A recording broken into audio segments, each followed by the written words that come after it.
Hi, it's Tom Sheeran with Brookshire Hathaway Realty. And on today's segment, we're going to discuss what the heck is going on with mortgage loans and the coronavirus. Hi, good morning. Tom Sheeran, Brookshire Hathaway. We've got Maritza Chiaway with Prosperity Mortgage on the line. We're going to jump right into forbearance as the market and the industry is changing every day.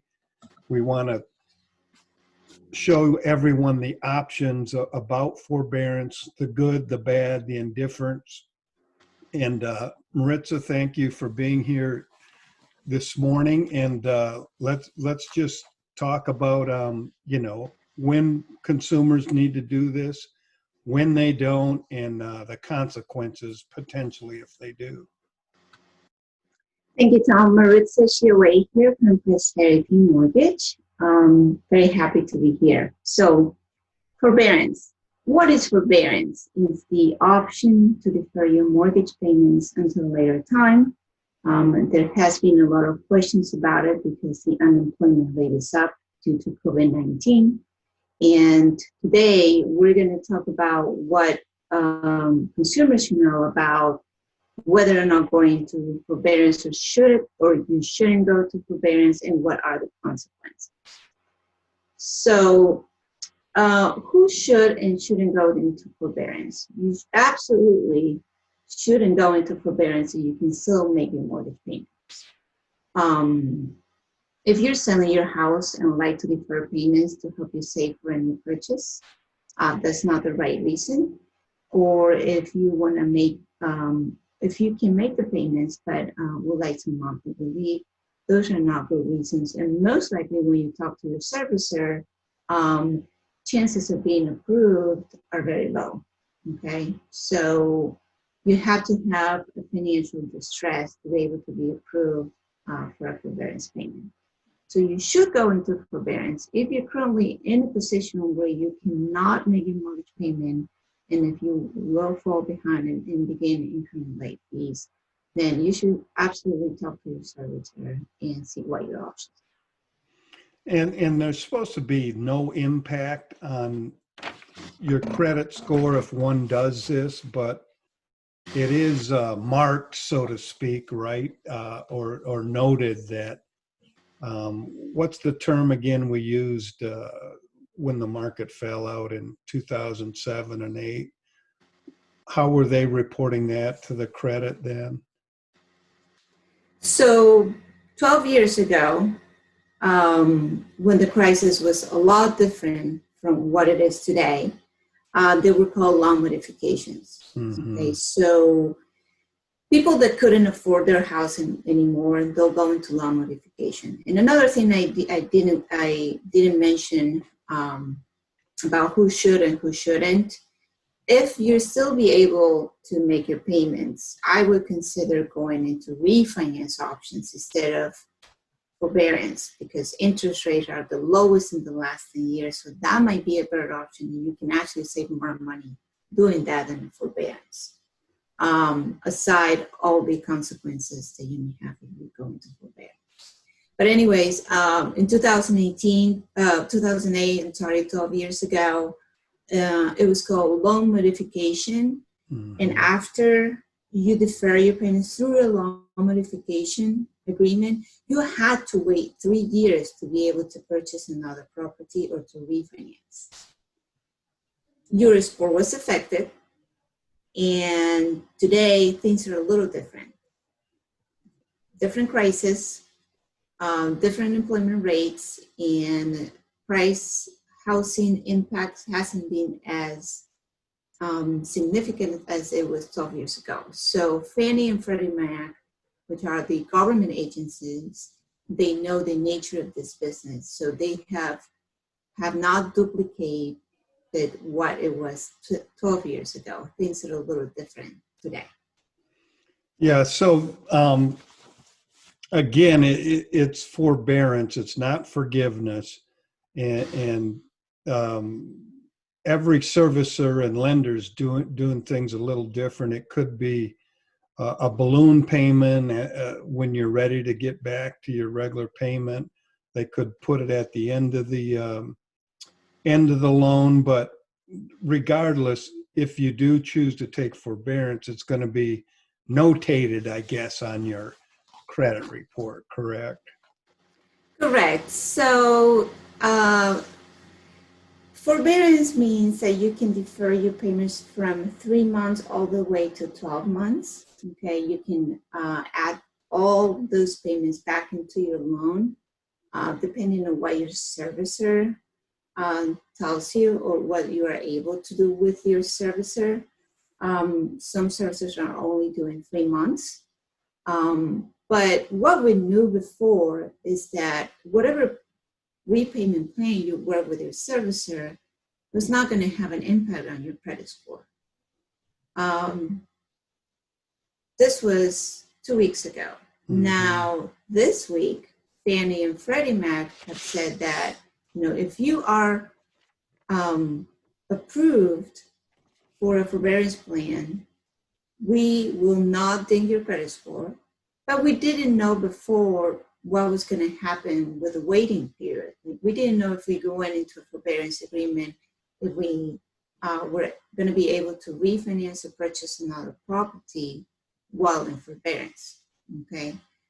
So what we know today, and this just came out on Wednesday, Fannie and Freddie have said that if you are approved into forbearance and you have not used or have not been in that forbearance plan, you still made your mortgage payments on time, and you didn't take that option, then you are able to purchase another house or refinance without any waiting period, anytime.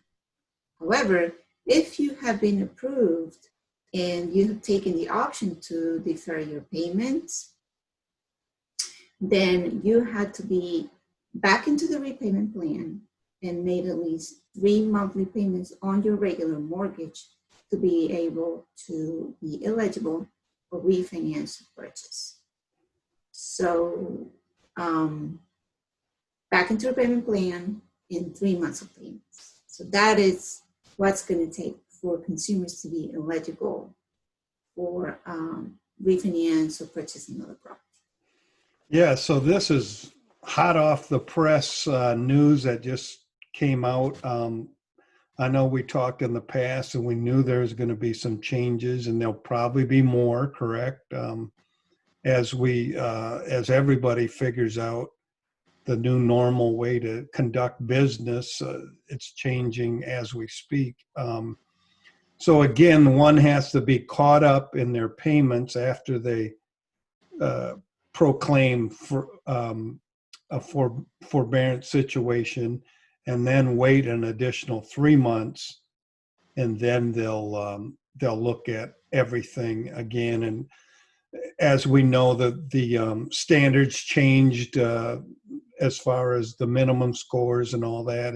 Has anything changed with FICO scores or anything since we last talked about that?